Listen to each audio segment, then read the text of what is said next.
तो आप देख करके चल सकते हैं इस सलाह को कि देखिए काफ़ी डेंजर ज़ोन पे है। एक और सवाल आया है सर मदरसन सुमी को लेकर के 1750 शेयर्स हैं इनके पास 47.50 पर काफ़ी लंबे समय से कह रहे हैं कि इन्होंने होल्ड कर रखा है। आगे क्या करना चाहिए सर? मदरसन सुमी एम सुमी अच्छा मूव, अच्छा ब्रेकआउट बना है इस काउंटर में। एक सेल ऑफ कैंडल अर्निंग्स वाली थी 28 अप्रैल को, उसका हाई क्रॉस हो रहा है, तो प्रोबेबली जो लास्ट सेल ऑफ कैंडल थी प्रीवियस अर्निंग्स की, उसका हाई 46.5 है, तो प्रोबेबली ये स्टॉक 46.5 तक जाते हुए दिख रहा है। एग्जिस्टिंग पोजीशन पे कल का लो आपका स्टॉप लॉस होना चाहिए 41.9 का, अगर आप शॉर्ट टर्म ट्रेडर है तो। चलिए ठीक है, यहाँ पर एक और हमारे प्राइम मेंबर हैं, डिफेंस के बारे में जानना चाह रहे हैं। डिफेंस थीम अच्छा परफॉर्म करती हुई नज़र आ रही है। डिफेंस सेक्टर में ब्रेकआउट है क्या? ये इनका क्वेश्चन है सर। और देखिए इंडिविजुअल काउंटर्स में देखेंगे तो जरूर आपको ट्रेडिंग अपॉर्चुनिटी मिल जाएगी। जैसे भारत फोर्ज में कल लगभग 396% वॉल्यूम राइज से बढ़िया ब्रेकआउट बना है। मंथली वीकली चार्ट का ऑलरेडी ब्रेकआउट था, उसके ऊपर 39 डेज का बेस ऑन बेस पैटर्न बना के कल ब्रेकआउट बना है। इस स्टॉक में एक बार आप देख सकते हैं 1800 के स्टॉप लॉस से लगभग 24-2500 रुपए तक के लिए।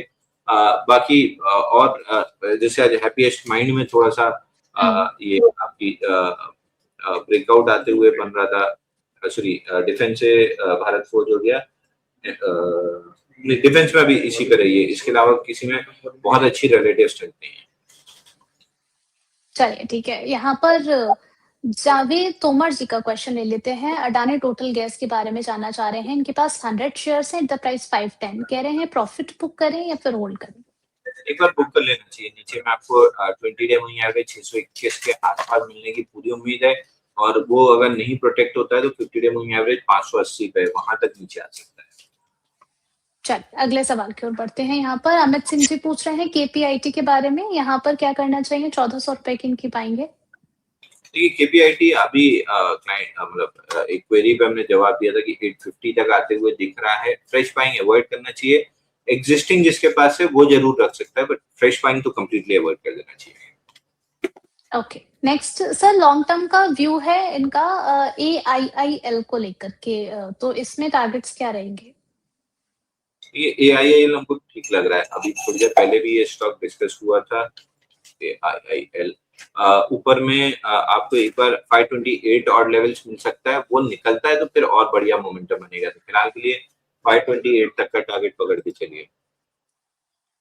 चलिए अगला क्वेश्चन आया है कोफोर्ज को लेकर के, कह रहे हैं कि आज कोफोर्ज में 1360 की कॉल 46.5 पर बाय है, अब नीचे आ गया है, तो प्लीज टारगेट क्या रहेंगे ये बता दीजिए।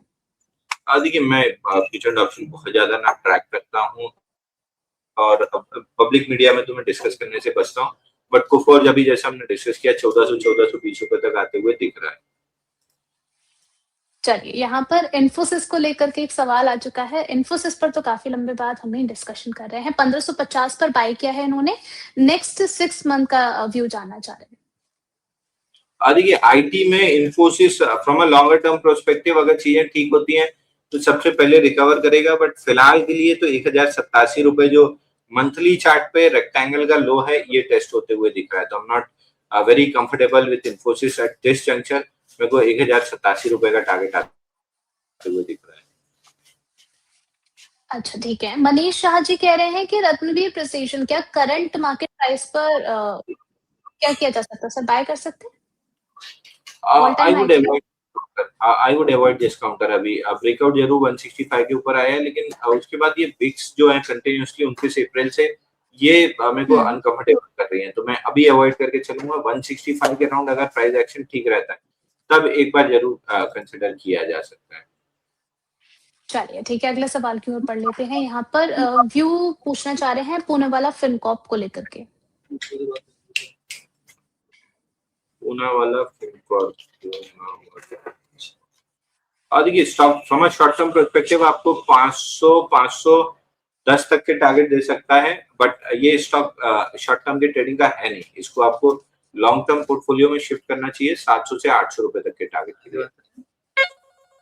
चलिए ठीक है, नेक्स्ट यहाँ पर फ्रैक्टल एनालिटिक्स को लेकर के सवाल आया है सर, जानना चाह रहे हैं इन्होंने बाइंग प्राइस अपनी मेंशन करी है 920 की।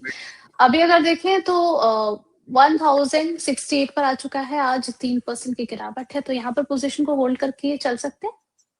आप स्टॉप लॉस ले लीजिए 1035 का। अगर वो टूटा तो स्टॉक वापस अपना आईपीओ बेस रीटेस्ट करने 901 तक आएगा। तो ये 1039 का सपोर्ट है, 1035 का स्टॉप लॉस ले लीजिए। चलिए ठीक है, यहाँ पर एक आखिरी सवाल ले लेते हैं हम, उसके बाद जो है पोल क्वेश्चन की तरफ पढ़ेंगे। क्वेश्चन है सर केफिन टेक को लेकर के 960 की बाइंग है, तनुजा जी का क्वेश्चन है, प्राइम दर्शक है हमारे। एग्जिट कर लेना चाहिए आपको। कोई भी रैली मिलती है 980 से 1018 के बीच में तो एग्जिट कर लेना चाहिए। स्टॉक धीरे धीरे करके आपको 614 रुपए तक आते हुए दिखेगा और ये लगभग 1400 रुपए से मैं रेगुलरली बताते आ रहा हूँ कि बाइंग क्लाइमेक्स हुआ है, 614 रुपए आएगा स्टॉक। चलिए ठीक है, पोल क्वेश्चन की तरफ पढ़ लेते हैं। सवाल था कि अभी मार्केट में सबसे ज्यादा मोमेंटम किस सेक्टर में दिख रहा है। यहाँ पर एक ऑप्शन को तो हम खुद ही लग रहा है थोड़ा सा अवॉइड करके चले तो बेहतर है, लेकिन कोई बात नहीं। रेलवे है, पावर है, बैंकिंग और आईटी। 50% वोटिंग जो है वो पावर एंड एनर्जी स्टॉक्स की तरफ दी गई है लोगों की तरफ से। उसके बाद लोगों ने चुना है रेलवे स्टॉक्स को एंड देन बैंकिंग और आईटी की तरफ 10% वोटिंग, सिमिलर वोटिंग देखने को मिली है। अंशु सर आपके पास आना चाहेंगे इसी सवाल के साथ में, ज्यादा मोमेंटम किस सेक्टर में दिख रहा है इन चार में से? देखिए क्लियरली जितने ऑप्शन साथ में दिए हैं उसमें पावर स्टॉक्स बहुत बेहतरीन चले हैं और इधर उधर पावर स्टॉक्स चलते भी रहेंगे। बट अगर फ्रेश मोमेंटम जो राइट एंड ब्रेकआउट खड़ा है वो मेटल काउंटर्स खड़े हैं जिसमें जेएसडब्ल्यू स्टील है और फार्मा स्टॉक्स में ब्रेकआउट बना है, तो फार्मा में भी अच्छा मोमेंटम है। तो यहाँ दो स्पेस पे आपको ध्यान रखना चाहिए। पावर इस समय पीक ऑफ मोमेंटम पे है, यहीं पे लॉन्ग ट्रैप्स बनते हैं और प्रॉफिट बुकिंग्स आती हैं, तो अपने स्टॉप लॉसेस टाइट करके थोड़ा सा लॉन्ग प्ले कर सकते हैं। बट अब नया फोकस आपका फार्मा और मेटल काउंटर्स पे आना चाहिए। चलिए ठीक है, तो यहाँ पर ये सलाह आप लोग प्लीज देख करके चलें और स्टॉप लॉस को काइंडली फॉलो करके चलें। Thank you so much Anshu sir हमारे साथ जुड़ने के लिए और हमारे सभी सवालों के जवाब देने के लिए। आपकी तरफ से सर डिस्क्लेमर क्या रहेगा? जितने भी स्टॉक हमने डिस्कस किए कोई भी मेरे पर्सनल पोर्टफोलियो में नहीं है, लेकिन कंपनी क्लाइंट और दर्शकों के पास हो सकते हैं, बट किसी तरह का कोई कॉन्फ्लिक्ट ऑफ इंटरेस्ट नहीं है। Thank you so much sir viewers को गाइड करने के लिए, इतना कीमती समय हमें देने के लिए। Thank you. चलिए, तो यहाँ पर जितने भी व्यूअर्स हमें देख रहे थे आप सभी लोग का बहुत-बहुत शुक्रिया और यहाँ पर आप लोगों को जितनी भी जानकारी, जितने भी स्ट्रैटेजी समझाई गई हैं और स्टॉप लॉस जो आपको सुझाए गए हैं उनको प्लीज काइंडली फॉलो करके चलें।